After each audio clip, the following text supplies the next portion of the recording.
Une femme oublie-t-elle l'enfant qu'elle a nourri? Cesse-t-elle d'aimer l'enfant qu'elle a porté? À supposer qu'elle l'oublie. Supposons qu'une mère oublie son enfant, dit Dieu, moi, jamais, jamais je ne t'oublierai. J'ai gravé ton nom sur la paume de ma main. Quelle belle image! Hein? On voit ça souvent, là, faire un cœur, hein, des amoureux faire un cœur et puis mettre les initiales. J'ai écrit ton nom sur la paume de ma main pour me souvenir de toi, pour avoir ton nom présent en moi. Mes chers amis, Dieu, on ne le voit pas sous son vrai visage. C'est un amour de Dieu, tendre, doux, présent en nous et qui souffre plus que nous pouvons souffrir. Et c'est le cas aussi des parents. Quand un enfant est malade, le papa, la maman souffre plus que l'enfant. Souffre plus que l'enfant. Parce que les autres sont adultes, ils comprennent plus la souffrance. Et de voir pleurer celui à qui ils ont donné la vie, qui ont mis au monde, ça fait plus mal que si c'était une propre souffrance à eux. Je suis allé chez une de mes nièces, arrière-nièce plutôt, l'été dernier, et elle vit avec son chum. Elle n'est pas mariée, bien sûr. Elle vit avec son chum. Et puis, elle va à la messe de Noël seulement, puis c'est plutôt pour le folklore, je pense bien, que pour la rencontre profonde avec Jésus. Peu importe. Toujours est-il qu'ils ont eu un enfant. Alors, je soupe avec eux autres, et puis c'était agréable, on a jasé. Et après, elle me dit, mon oncle, pourquoi tu ne resterais pas couché? Elle dit, on aimerait ça. Bon, j'ai dit, bien, ta soeur, ta maman maintenant, ma soeur, mais je vais lui téléphoner. Alors, je lui téléphone pour dire que je resterai chez sa petite fille. Au cours de la nuit, le petit s'est mis à pleurer. Mais il a pleuré, mais cet enfant-là a pleuré. Je l'ai entendu, ma nièce se lever à la course, et puis elle dit à son chum, elle dit, pourvu qu'il ne réveille pas mon oncle. Hein? Mais je me disais, hein, j'avais envie de lui dire, hey, ma fille, ne t'en fais pas. Si ton mon oncle se fait déranger une fois dans sa vie par des cris d'enfant, là, ne t'en fais pas. Parce que ce n'est pas arrivé souvent. Là, je l'entendais. Elle le berçait, elle chantonnait, elle faisait tout pour essayer de le consoler, faire chauffer du lait. Et l'enfant continuait encore à pleurer. Peu de temps après, son chum se lève et puis il vient la remplacer. Et puis là, j'ai entendu, lui, il marchait, puis dans la cuisine, puis il chantonnait, puis il donnait des tapes sur son fessier, mais avec la couche, ça faisait du bruit. Hein. Alors j'entendais tout ça. Il n'y avait rien à faire, l'enfant, mais il pleurait, pauvre enfant, ça faisait pitié. Après un certain temps, la maman s'est relevée, et puis ils ont essayé encore quelque chose à deux, je ne sais pas exactement quoi, mais toujours est-il que, là, je l'ai entendu venir le déposer dans son berceau, puis dire, pauvre petit, il est trop petit pour souffrir. Je voudrais souffrir à sa place. Ma nièce, qui n'a jamais connu la misère dans sa vie, ma nièce qui a été gâtée parce que ses parents étaient en moyen, ma nièce qui a fait toujours tout ce qu'elle a voulu, l'entendre dire, pauvre petit, je voudrais, moi, souffrir à sa place.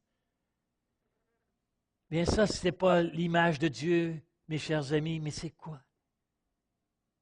Notre Dieu qui a souffert pour nous, pour que nous vivions en Jésus de Nazareth. Il est trop petit pour souffrir, je voudrais souffrir à sa place. Mais quelle tendresse! Mais ça vient de qui, cette tendresse-là? Ma nièce est écrite à l'image et à la ressemblance de Dieu. Donc, ça veut dire qu'elle lui ressemble. Donc, ça veut dire que ses gestes, ses attitudes sont celles de Dieu. Ah, si on pouvait donc comprendre comment est-ce que je suis aimé de Dieu. Comment est-ce que Dieu ne m'abandonne pas. Le Père nous aime, c'est ce qu'est venu nous dire Jésus durant toute sa vie. Toute la vie de Jésus, ça a été ça. Le Père vous aime. Il est venu nous révéler ce grand amour du Père. Et encore, ces belles phrases, hein, c'est moi qui ai guidé tes premiers pas. C'est moi qui t'ai porté dans mes bras. Je t'ai dirigé avec ménagement, avec amour. J'étais pour toi comme un père qui porte son petit enfant tout contre sa joue. Mais si c'est tendre, cette image, mais c'est Dieu, c'est l'image de Dieu. Il n'y a pas tellement longtemps, à un centre d'achat, je m'en vais à la salle de toilette, et puis en ouvrant la porte, eh bien, qu'est-ce que je vois de dos? Une pièce d'homme, les épaules très larges, et puis une grosse tête. Il tenait son petit poupon, il venait de changer sa couche, hein, du petit. Alors, et puis il tenait son petit, comme ça, on voyait ça quelques semaines, la petite tête du papa à côté de l'enfant, à côté de la grosse tête de son père, puis il ramassait la couche là, pour mettre ça dans le sac. En ouvrant la porte et en voyant ça, j'étais pour toi comme un père qui porte son petit enfant tout contre sa joue.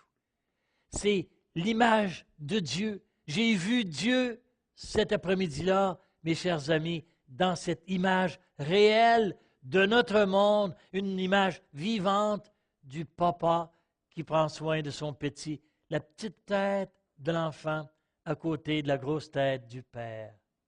Et si on pouvait, nous autres aussi, nous voir dans cette situation, c'est là qui, au milieu de toute l'image, mais c'est moi qui est le petit, là. Le petit bébé, là, c'est moi, ça, à côté de la tête, de grosse tête de mon papa qui est Dieu, puis qui m'aime, puis qui prend soin de moi. J'étais pour toi comme un père qui porte son petit enfant tout contre sa joue. Mais c'est ça, j'ai vu Dieu, et que c'est beau. Je l'ai vu Dieu dans sa tendresse, dans son amour, comme l'amour de ce papa qui a donné naissance à cet enfant et qui met tout, investit tout pour lui. Et l'image, si c'est beau de voir un papa, une maman nourrir leur petit sur sa chaise haute. Regardez ça une bonne fois. Si l'occasion vous est offerte, regardez ça. Mais c'est de toute beauté. Toute beauté. L'enfant ne peut pas se nourrir tout seul. Il est assis, là, il a sa bavette. Et puis, papa ou la maman lui donne à manger. Et puis, prend une bonne nourriture choisie, hein, la meilleure. Ils sont prêts à s'en priver pour donner la bonne nourriture au petit. Puis là, ils vont lui donner à manger. Puis là, le petit en a autant autour de la bouche qu'il y en a dedans. La maman ou le papa va ramasser ça avec la cuillère, puis rendre ça. À un moment donné, le petit va faire... Il va tout faire revoler. Pas grave, on fait le ménage après. Mais le geste, se pencher pour nourrir son enfant.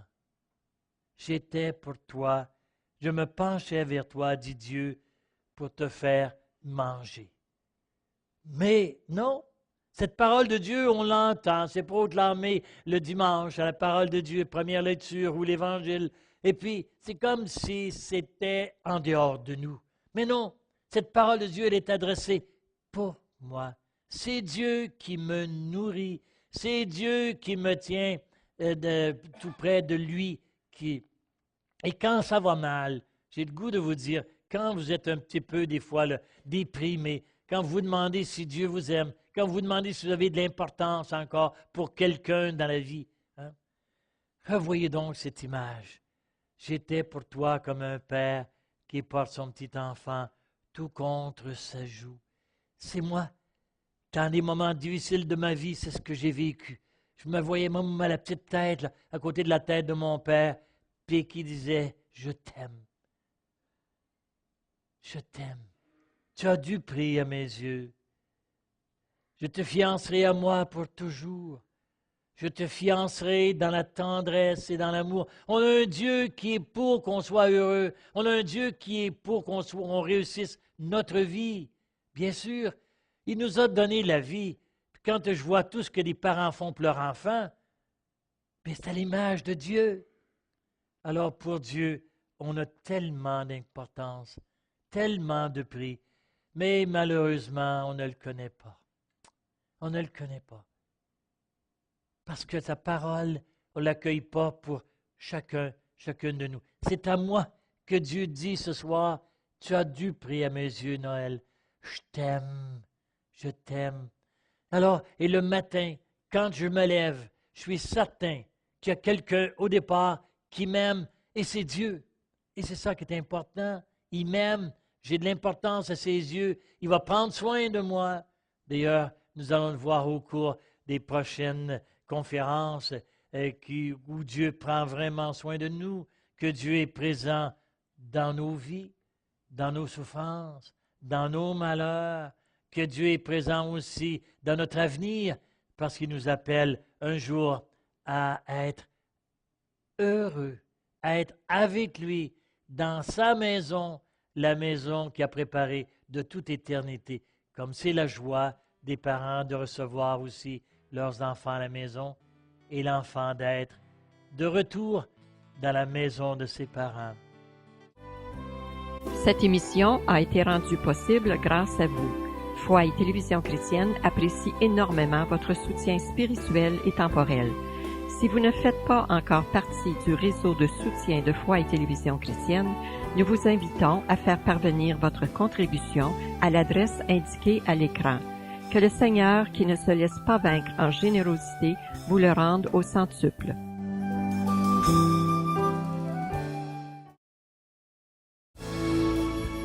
Une consolation éternelle et une bonne espérance.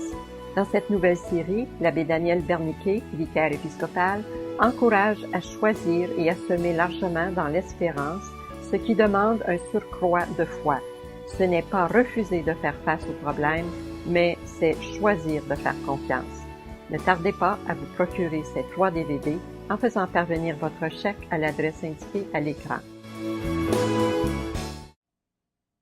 Et qu'on comprendrait à ce moment-là que ce qu'il nous accorde, c'est vraiment pour notre plus grand bien. Mais on est des humains, on est incarnés. Alors, qu'est-ce que c'est qu'on veut être libéré de la souffrance? On veut être libéré de deuil, de peine, c'est certain. Et puis, notre corps a une grande importance.